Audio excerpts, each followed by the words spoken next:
tui jing dar khat le chan ve a ka hara kamule mai don makati kha pathianin min beta point ni min sila ka bai hat thei mai don ni ka te pani na chu ka khumbula hian not bu le pen ka da a tu chuan zia mai thei turin kamu har ve sian ni zana heta hian thik pui kan ni na pi lian ni ten anuam rewa khai ka zan ka riak le mai dong om ang tho khan nuama ti chuan jing da khat le chan ve sang ka tho pe vak lo bani sang ka bai hat thawang ka tia point nia kha pathianin min biak na kha mut ka tum chu amut thei lo reng tamaya ti chuan pen chu kala tange ngep not thu ne ni zana kan ziak ta ni kha ti chuan voina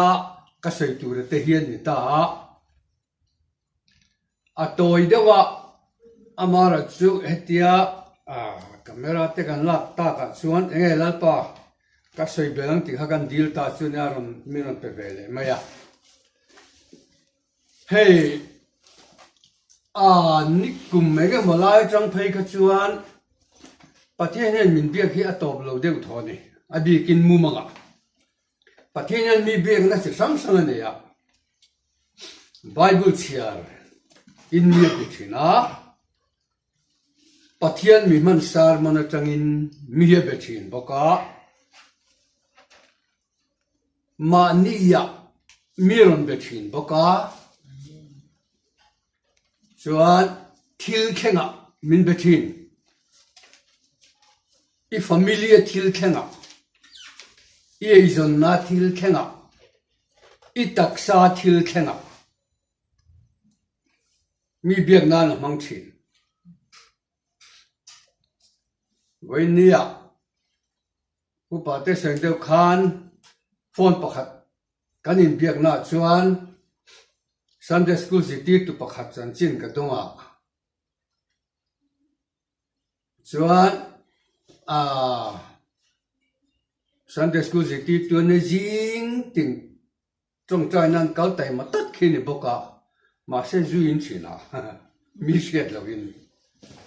kha khan chung ko har sadna ma se kha khalal pa biak na ni ti ka sei ta ni chan le zual tul na hetiang thil khenga hian min bethin adon le chuan mumang hi pathian mi biak na dang ani le ta ni zakapa papa josepha te tin mari pasal josepha te adanga tam mai mumanga hian mi hi abiaka tu huna pianga hian min bia an rei dewa December ma khan thil dang min bia December atang chuan mumanga thil pakhat deuh chia min beta chuna ka tong trai tlem hian zana kamumanga min sithin zantila dar som pani nulam jing lama hian zo ka tong trai tamin alung oin min silbo din mun ding lo deuh leka han that sia deuh lek chu mi hi a khal tat mai ni chu wanga nia kanuna hian I kalung oya ka hlau thong mi a lo ka ti thin chu nimin khan ka jing ka chuak ka choi khama ka chuak ni leng lu tu ka chuan ka ina ni lo heta cho ka I le box sia zandar som nulam in ka kheng le sia ka chung trai tlem tal tu ka ni ma se ka helo ina kam han ka ha ve to ka ho khan kamumanga jingla ma che min beta ka chung trai tlem ni danga chung trai tlem mi si ang khan mi ro si le ta khatiang khan ni ya pathian min be reng thina tin mumang lawa po min biak chang tho boka ka jiak thin ka journal hian tuin jing dar khat lệ chân về khan mi biếc chân na chu tu na kalon sei tu hin ya thil poi mo hay mi rong bol na hetia kan ti ho na tan thil poi mo tak khi min sil du chu ni ta ni mara chu camera te kan la ka wangin sei lo chi oma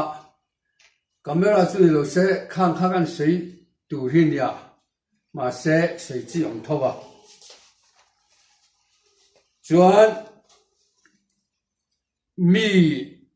abiak na chu tu na hang kan soi mol mol to do na ni habaku ka bung ni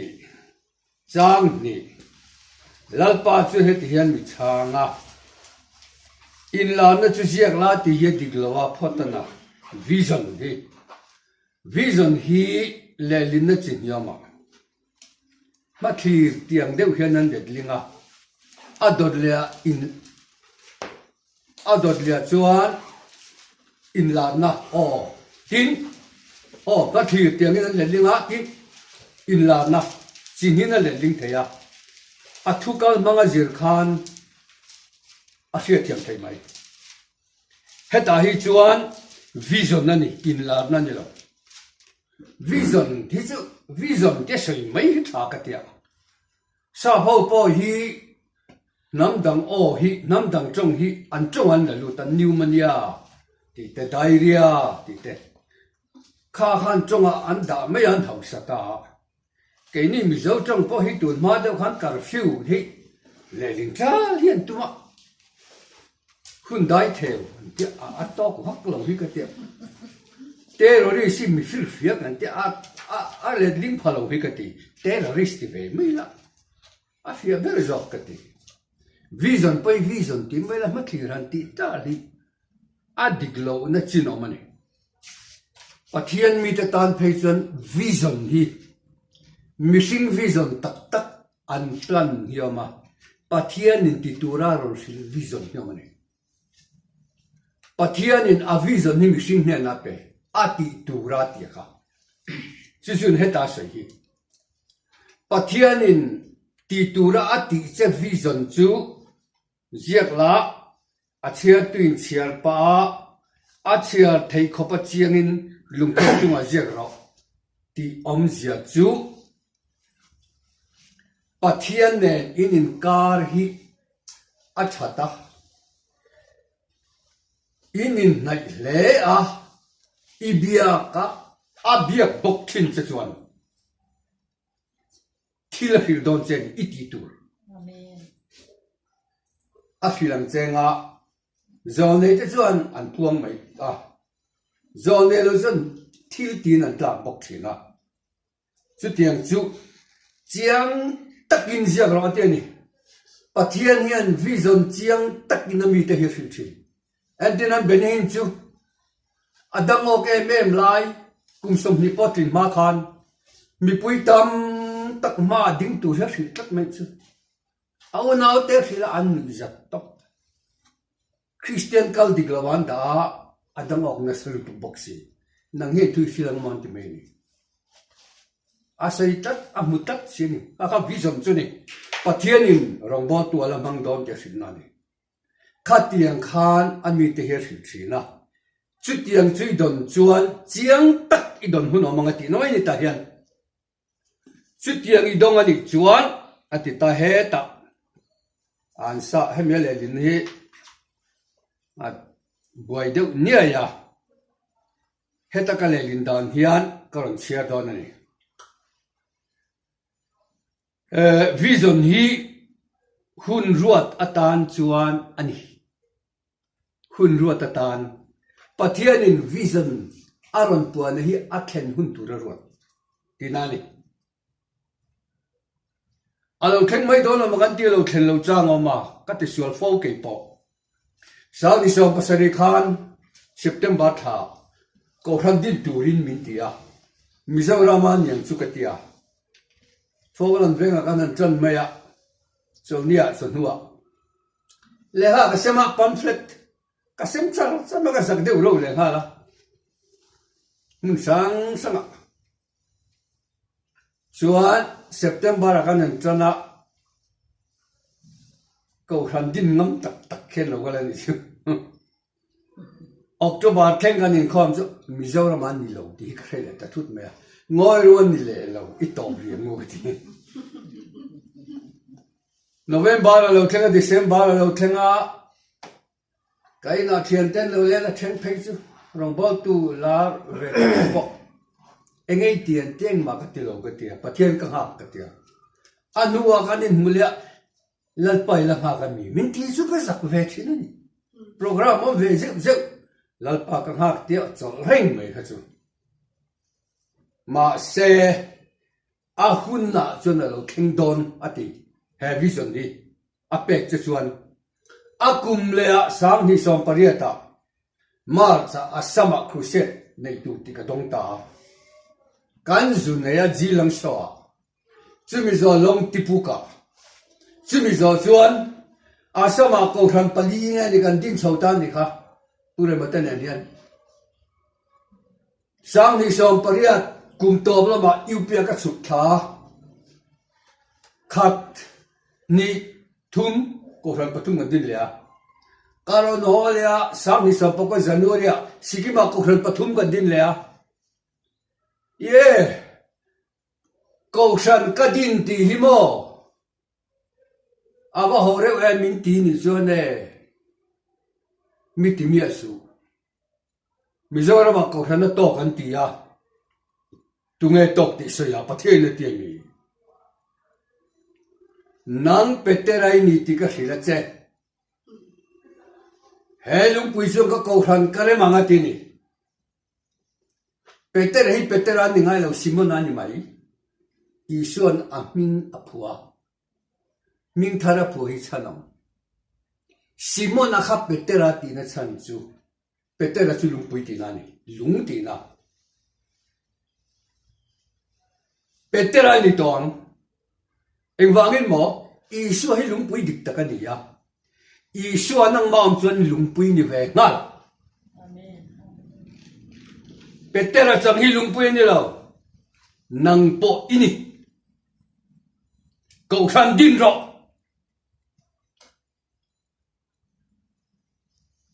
ti chuan isu an ti lo ko khan ka din anga ti ni kan tina sikima pathum January sang ni som pakua sikim zo upia ka chuk thalea chia tham chia rangai pakhat pane pathum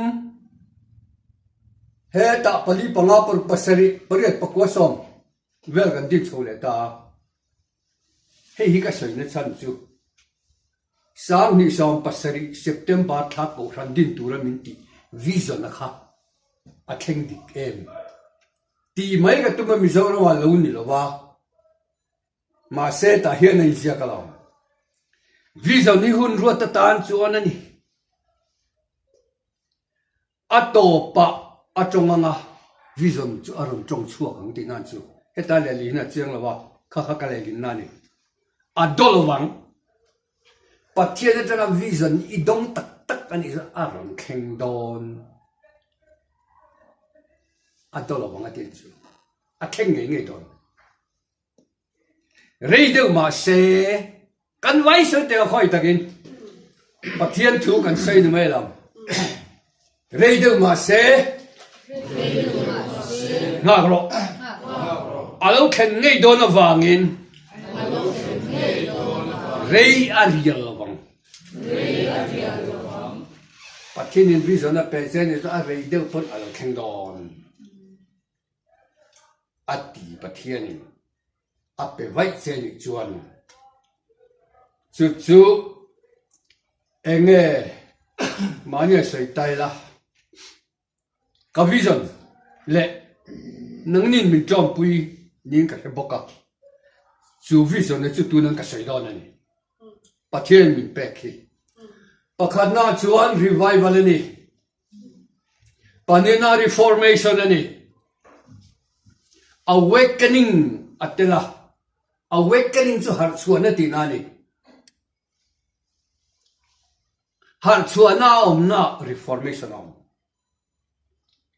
don ma khan ka sei to zonet interview na sang ni le som pakhat December thakan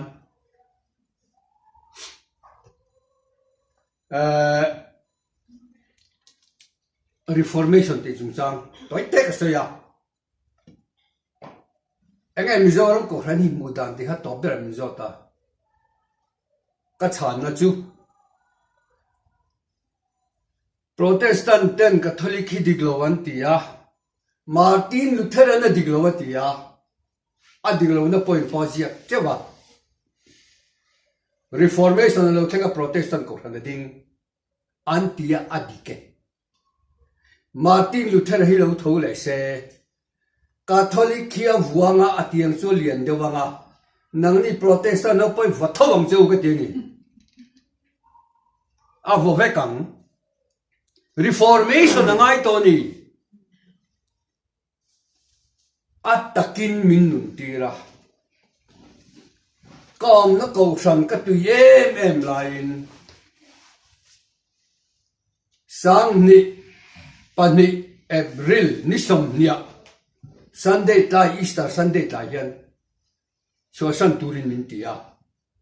ka du lo wa ko khan nei lo chu mi min sitang ka ra thei ro pui si ka te ni lalpa ko khan som nei lo chu ka du lo ka te ni ka sak ve ni min soi che don min mu se don ka ra thei bok si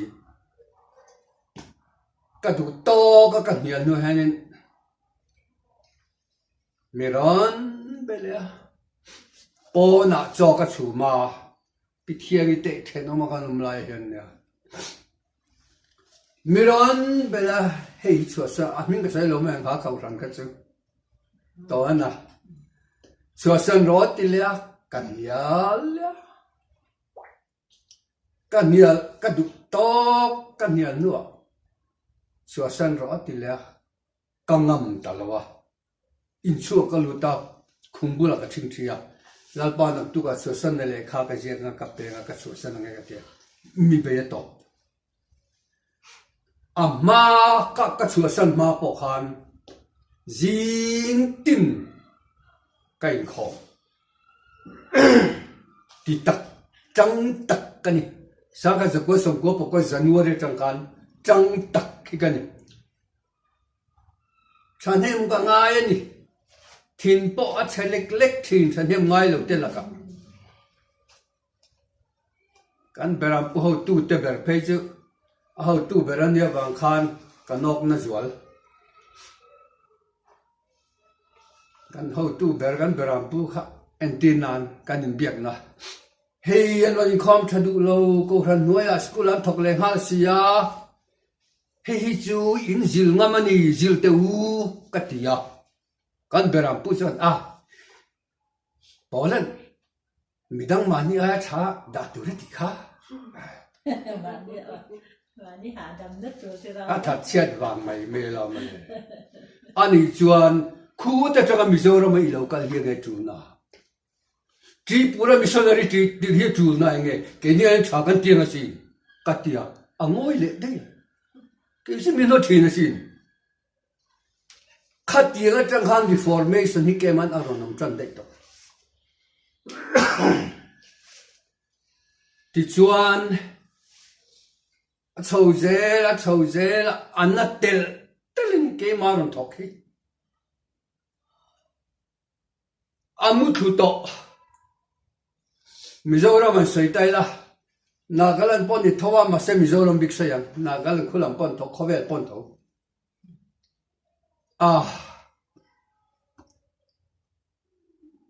cầu thần pakhat chu sei le lo mai ang ming po an dinami pakhatin a chai me are nu e setana na be chara alo chalo le John Wesley kha angai thei talawa ka ko thang kha chuan en ko thang nge ka thramang John Wesley om na tin an ming chu ka sei lo wa John Wesley ngai thei talawa biagin chunga thua saya sayan phal lo wa pona thua sai top pona chuan station siama cement concrete din ta chuan thua sai chin ni chu meron kal tame me mai thina thu sai nung sia pathian manga a to pa zan ko khran di na Methodist Church ani ta ko khran that tak ani ma se are nuwa chu Methodist ko khran that tak John Wesley din chu engang nge an internet ka nen chuan USA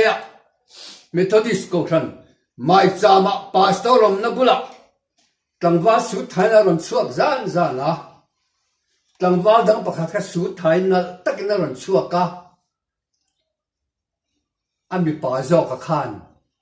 an ching chi an propose ani chu I pasala min nei thiangin will you marry me tini chu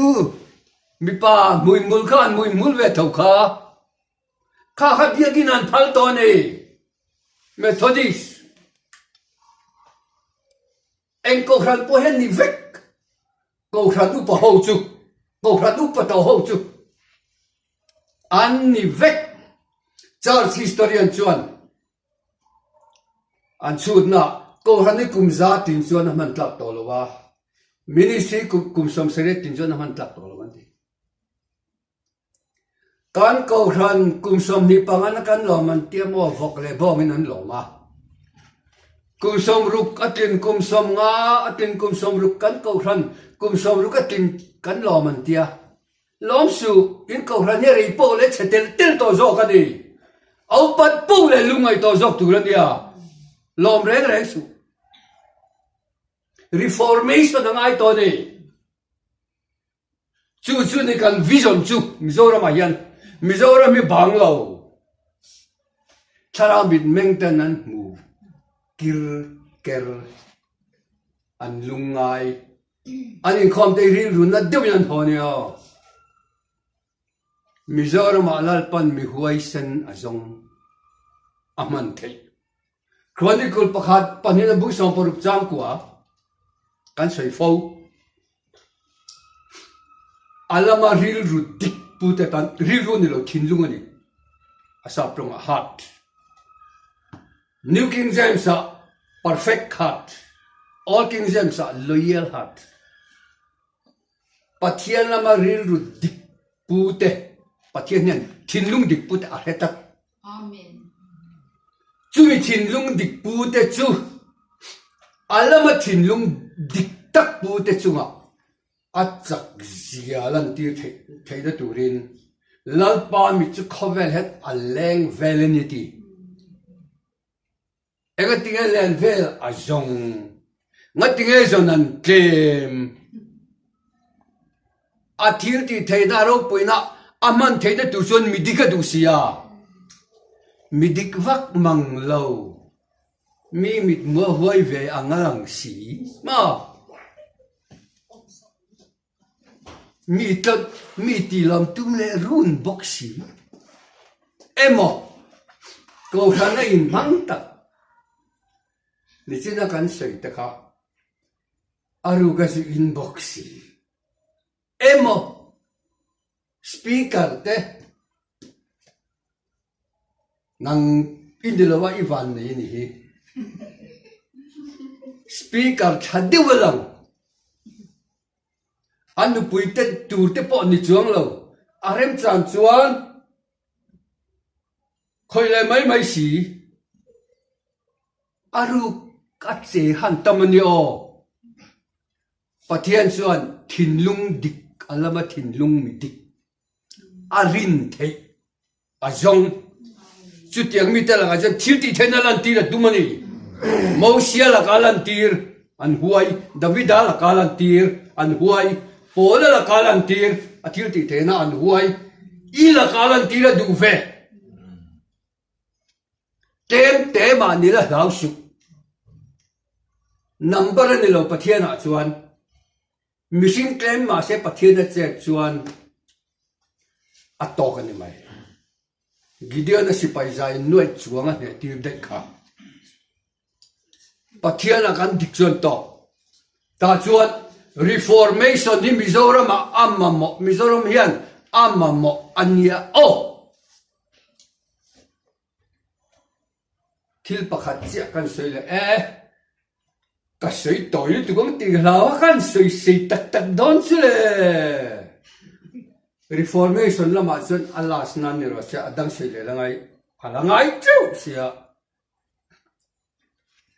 reformation ha chun hi hingai pakhat che Zoram chu sayang midang chu sari lawang Mizoram ko khan zong hi pakhat ma bang lovin Isuadin ko khan peterate mathayate khang ho manga adin ko khan ang kha an kir le ngai tir ko te thil ti an chia ringota I chia ringotin male ti hian in khom na an kengamo in chaina nan mang achunga mi hirin turan in chaina man lo ture tiang hi aman tlak lo akom du mai ni achunga mi hirin tur tin committee do din lam foro ko ti le pek chitang lam ro tak chai I lo ngai thang I lo chong chai ngon tan top de ra hetami hi khati ga chong chai nan ban mai lo tu nun pui tu re ni ti ko te thil ti po hi chia tuan rig ngot lo tu Sunday school a te chu ti chan polan na ti mai lo tu man tu tir ko te yengam si apostol te tinania sak tong chuan apostol chu pastor te tinani le mai emo bera pute emo rong bol tu te tinani le mai asap tong apostol chu ambassador ania Mizo trongin palaya ni le mai nangka apostol ini lo male chu wangin I mang turani tir ko te thil ti han ko khan din dan oma ko khan kal phung tu rein ziak vekan hey tir ko te thil te ko khan nang hian zoram ko khan ni alet le ngai reform ngai eng tinga ko khan chu tir ko te thil te kan mu pakhat na isuan kum thum chung thu tak akhi pastor ho kha apostol kha pastor ani beram puteni kum thum chung thu tak akhi liberal thu ni loven kum thum chung liberal thu an zero thu tak akhi masela toklo isuan khobe zong kalula chanchin thil ro watina adang alangai Luka ni li chang somli pakwa thu thinin la chuak mi suati omsi asoina chan khopui hi chu san su pa tiam lo nga ro pathian thu tak an fiat nuwa tharau thingim lo nga ro wati tun lairong bol tu tam ber hi chu thu tak ni lawin thulem lem hian ngai thamo tharau thingim dong lo le halin vak chuaka isuan ka deisin reformation ngai ni lo mi chu tharau thiang lim lo thenga enga tan nge lo thena ngai tharau thiang min chunga lo khen huna ti bung khat chang ria tir ko te a thil ti theinai ne ga tel male ai zo la hen ram hoi payan tamrak thak tu na ram hoi pai chu sei lo an tam tu setani kan tamrak thak ram hoi pai tam em na hian nang rong bo tu in ti ram hoi pakhat pai bitum ve to em I bitum lo zon reformation ngai ani thil ti theinai ne ga tialom isuan thu tak isianga tharau thiang lim baptisma I dong bokang tharau thiang baptisma dong te zoram rong bo tu thing khaten an nu zat nia tharau thiang mi pathian na mi singa lo lu chuan a tharau soul anu chung ri le tak sa mong vek mi singa tharau thiang ma lu chuan e a power ne lo lu ta ngai pu thian iom chuan khai ya dong lo ni mai thei lo mo electric current khoi vai chu ni ngai put mia lawang electric current a po ti ti chuan electric current nine tharau thian limit chakani o tum lo top top na naw thot maya anh ti rau tiền thì anh ti rau này là rau về sim sim thà rau thiêng lấy một bò đi khá chú ngai pastor pakhat chu an ti le tan quan oi lo anh puang lom pastor fel takani tharau thilim chung chang ka soya tharau thilim don te ka soya ti tak ania chuan a kruset na anu puin tharau thil ma dong ve ta tak sat sat ne na ron lam chu ka duk lowati pastor nu pui ti chi ka ngai lo ventilation lo kai mu chua ka ne ti lo reformation ngai ni lo mi Zoram hian pastor tharau thilim dong lo ngai put chuan power nei lo wang an nei lo pon dem su nei tu ra ni lo sim sim ti chuan biagin in khom na nga thleng tur le til ko te thil te kan hmuangin an in khom in nga thleng tharau chandam na thlenga misualin an sima chu tharau chandam na ni tak sadam lo in dam nan changa tharau thianghim dong lo in an dong chu biagin ai khom chan hi lo ma le kan biagin a ti ha theng em a thlen lo chuan reformation angai ani mele in ko rana khan chu ni ya kan vision hi reformation adot lea kan se na revival tharau thianghim na sat taka achet na hi revival chu ni Pentecost ni kha revival ma saberani revival a khen chuan thil tam taka khen isua khowela chandam na thok zo wa wanga lona a ai o aron tir ama tharau thianglim a ai o chu mi chu rongbol tuin adon nge ngai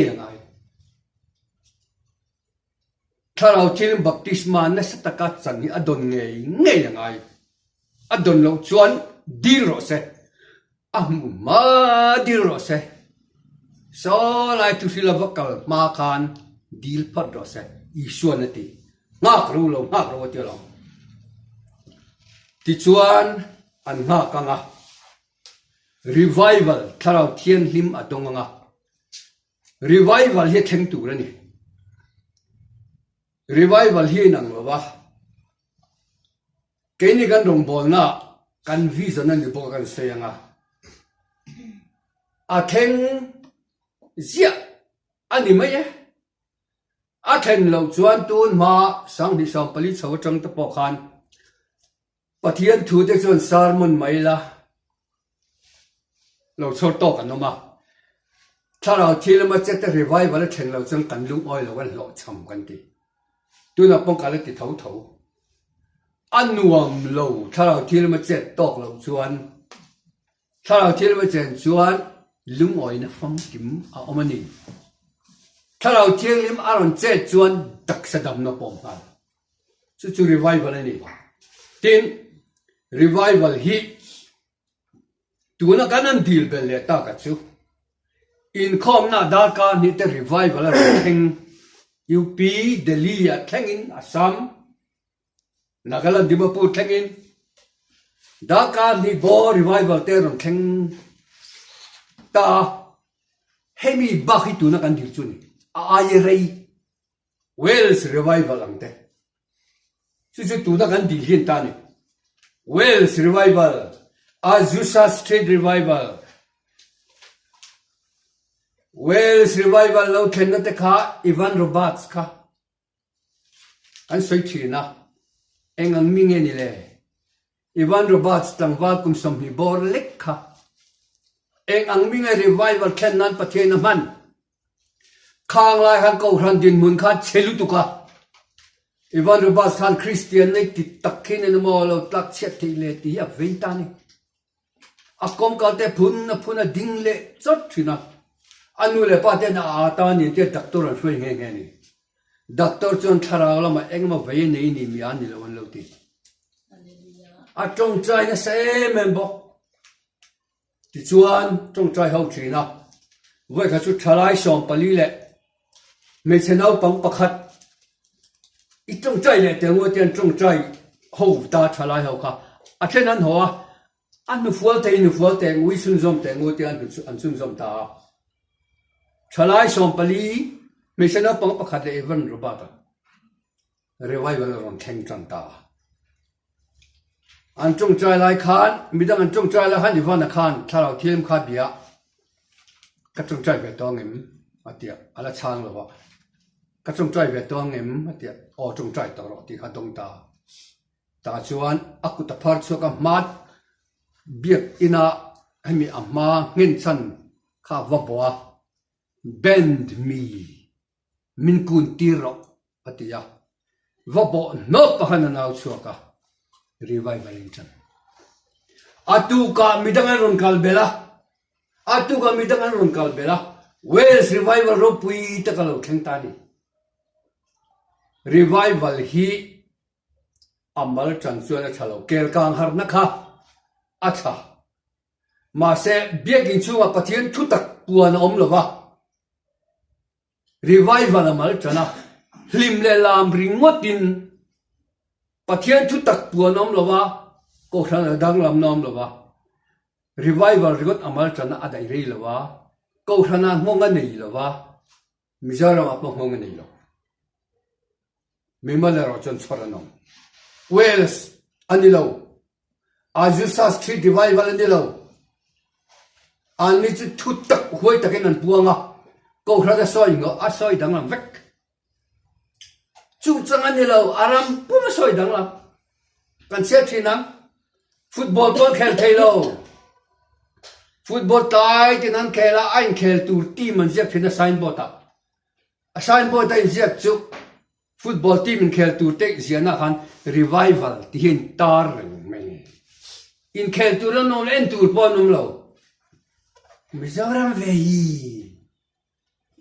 chamai na in khoma chu na fellowship an ne ya chu mi zo chuan Ronaldo in khelin chak hian mo Manchester United club tin dingamani ka hello Arsenal club tin dingamani Ronaldo ten soya Ronaldo khan in ko khan ta khan cheng sang khat pa ron tho lo re in missionary pakhat po tum ro po te la du te lo in sin sin ni tharo lo ma lok na pakhat mom lo ni kha lok no mi lo he again lo sei pure me imo asa pro kan sei ten ka sei chat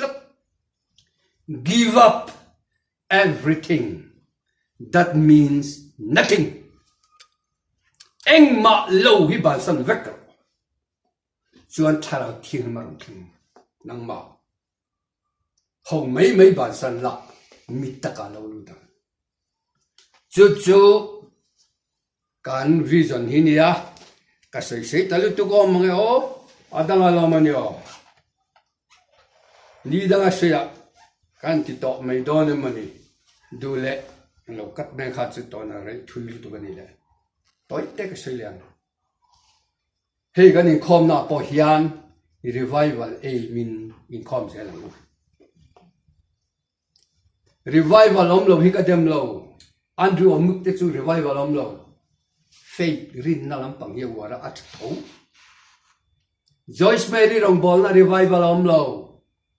mi nun ye phok chua ka a ro pui la tuk thamani stream sang hi om rong bol na hian mo ke ni stream hi revival ani Pathianin min petat revival ani ya revival lo thenan hian thil poi mo tem te ka se don ani ni chida heta kan worship leader yana sayang khan ina po chok ai thal hei thei lawati kha a fire top ani kha revival in khom na apui pa te chu speaker te worship leader te a host te heng hi le worship team an jon worship team member te ina fire basaro hetaron fire tumsu ron fire chok tumsu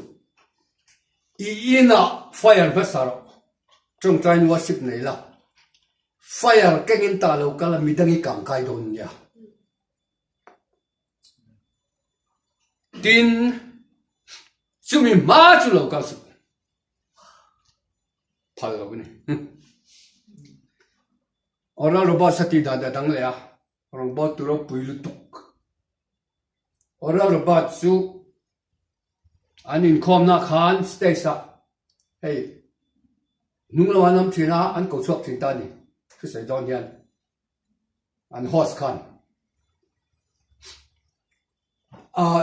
ama anointing athen ma a chuak du lo thao thiang lim na aron khoile ma chu fire ma chu thu sai he du lo hrim hrim a chan chu ama fire rom chuan thu sai chu na nung mai ba ka dam lo an dam bang ani a lok tu ben hin po vai khat ka thin kulmani bora la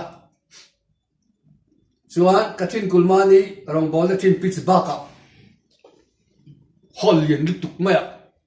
ka thin kulmani bora ta sia aya thu sai turin tia ala do pang sia kau phur lutuka ti ha chuan stage nung lama khan ko chua turin ka chua choir zai pol an zai ka thin kulmani standard dang che che ra tiang che che chu ta ho sa ron ding chua ka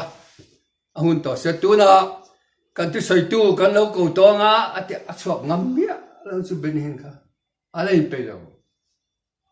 chu ta alo chua main han zai le phot se han ti le hos khan alo chua me ring to an zai zo khan